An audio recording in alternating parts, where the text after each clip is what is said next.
Dylan in Albuquerque, New Mexico. Dylan, what's up?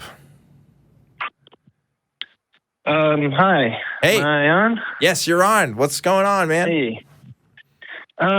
So you may or may not remember me, but I've been a fan for quite a while. I mean, I've actually been a fan since you started, but I saw you live a while ago and got a mug, which Hell is yeah. still the most kick-ass mug ever. Yeah, dude.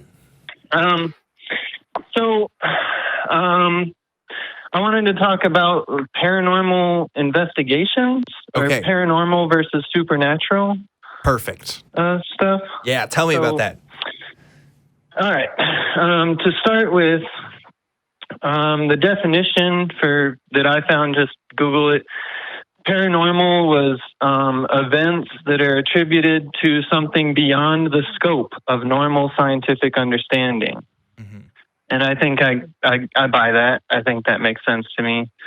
Where supernatural is events attributed to something beyond scientific laws and understanding. So they're pretty much the same thing. The operative word there is paranormal says beyond the scope of normal scientific understanding. Mm-hmm. And I think that's the difference when you're talking about things like crop circles, Bigfoot, anything, cryptozoology, UFOs, whatever. It's not beyond scientific investigation. It's just beyond our abilities right now. Yeah. Or maybe it's not beyond our abilities, but we just haven't had that evidence because these things don't really exist. Yeah, because we don't understand dark matter. That doesn't necessarily make it like paranormal, right? Or even supernatural. Right. Yeah. Mm-hmm. Exactly. And I would say it's not, I would say by definition, to me, things that are supernatural are fictional because if it's not based in reality, if it's not based in the natural world, then it's just not real and I don't need to talk about it. Okay. Yeah. So since you have this interest in paranormal stuff, I do. I realized that maybe the question you should be asking is not what do you believe and why, but what do you not believe? Okay. Because when you're investigating paranormal claims, and really any scientific investigation, but especially fringe science, you have to start with what is it not? And I think a good example that I could use, and I'm pretty sure I've heard you reference him, is James Randi. Uh-huh. If you've heard of him. Yeah. Oh, yeah.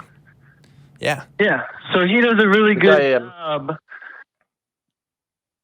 Yeah. Oh, sorry. The guy, just to interrupt, James Randi, the guy who takes a bottle of homeopathic pills on stage and pretends, he doesn't tell his audience, but he takes them. And he's like, oh, yeah, these are pills. I'm just going to take these, and gets on with his talk. Yeah, it takes the whole bottle, right? Yeah, it does. Peter Randi. Peter Randi. James Randi's done some crazy stuff. Yeah.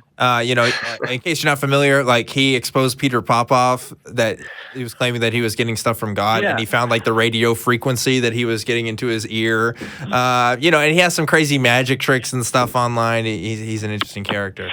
Yeah, and he does a lot of these disprovals. That's what as far as I know, that's what he got famous for, was those sort of proving that psychic, he had 10 boxes and he's like, okay, well, there's a gold coin in one of these boxes.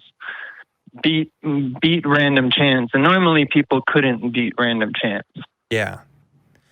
Yeah. So anyway, he wasn't proving that they didn't have those powers, but he, in one instance, there was this guy that was trying to turn pages of a phone book, and he put pieces of paper right in front of the phone book to make it clear whether or not the guy was using his breath to turn those pages. Right.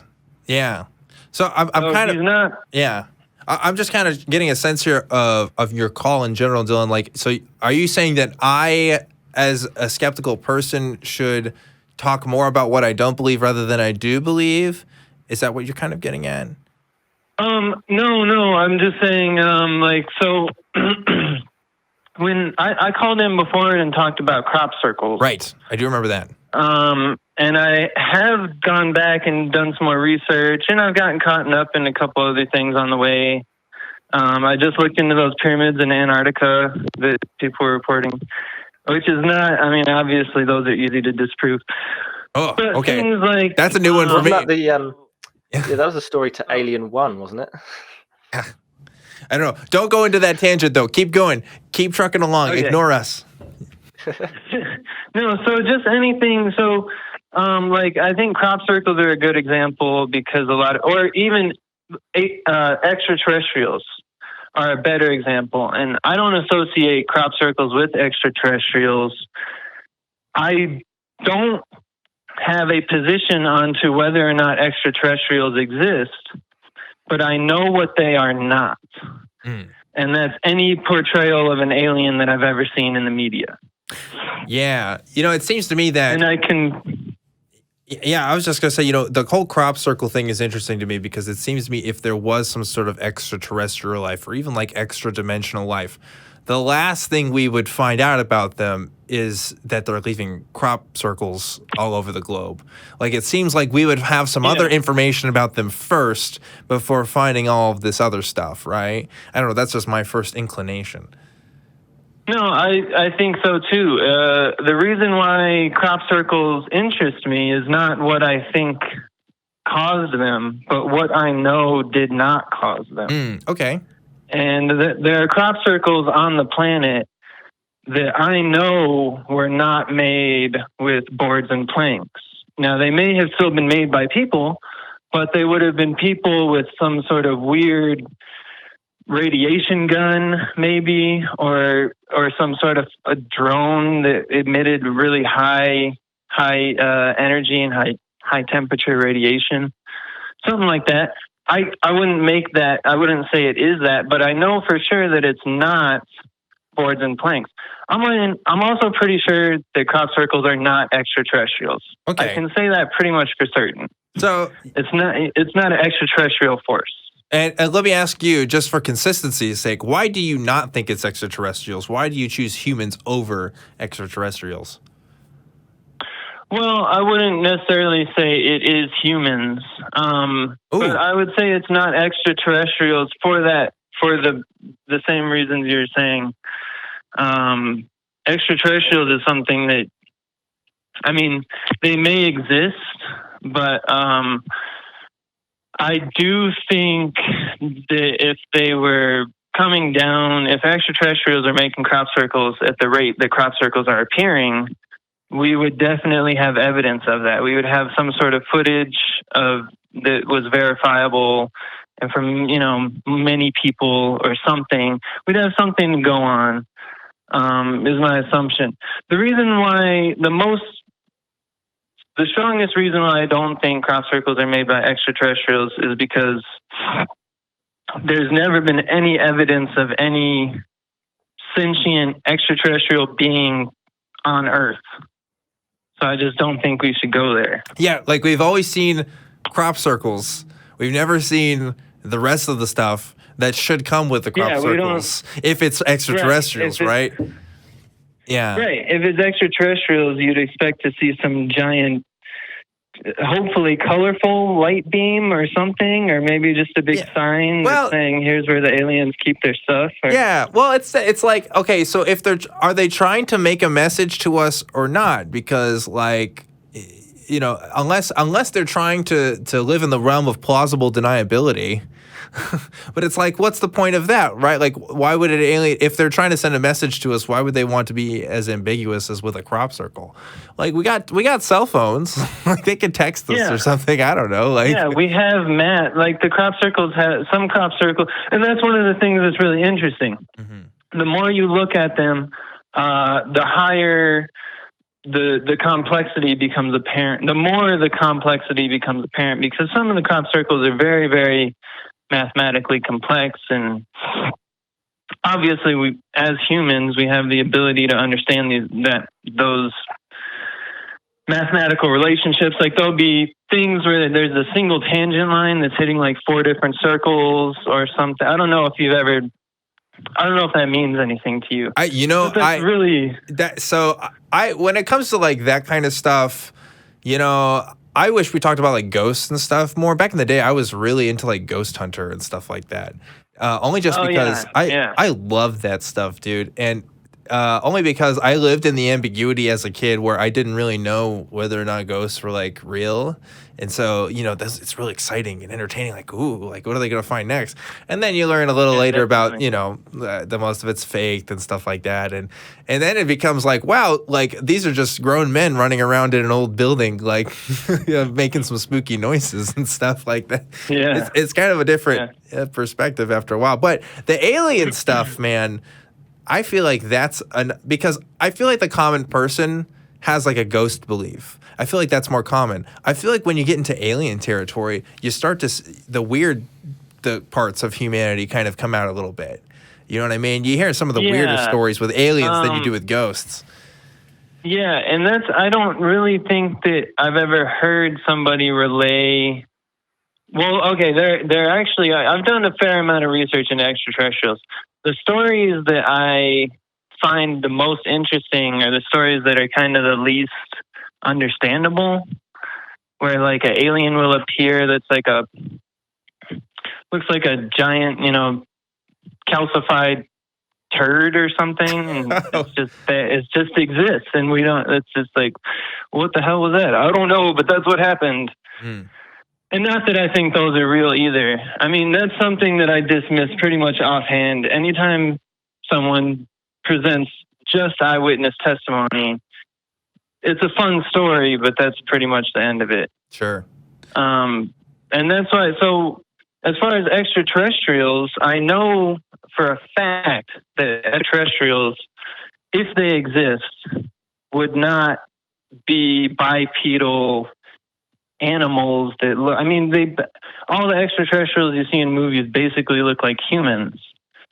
And I'm assuming, do both of you guys just accept kind of evolution from abiogenesis or whatever, that first we had self-replicating RNA, which led to DNA, which led to... Sure. Are you explaining? Are you saying why specifically aliens wouldn't be bipedal? Because that's a very specific claim, and I'm curious why you think that. Yeah, so they wouldn't be bipedal because you'd have to... So you start at the very basis of life, right? Because outside of some weird hypothesis like ancient aliens, there's not really a reason to believe that life on another planet would resemble our life at all. Mm-hmm.